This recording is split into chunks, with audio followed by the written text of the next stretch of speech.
Oh iya boleh ini. Sengaja bagian sederhana aja dibuat. Kami sengaja, kenapa kemudian dibuat gini? Ini berdasar data ya yang kemudian dilakukan. Artinya apa? Iya, dari 49 data yang dirilis itu bedok, harus polisi jujur mengatakan bahwa ada juga internal yang harus kemudian di. Nah ini dari total 55 itu ya, PNS 38 orang, kemudian tenaga honorer 21 orang.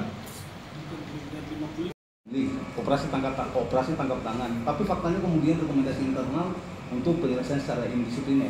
Nah, ini kan sesuatu yang timpang bagi kami. Yang namanya kasus pungli ya pidana korupsi.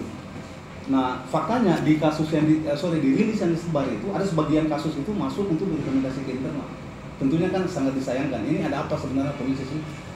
Mau main safety atau apa hingga kemudian merekomendasi seperti itu? Idealnya kan direkomendasikannya kan adalah proses pidana, dilimpahkan ke kejaksaan.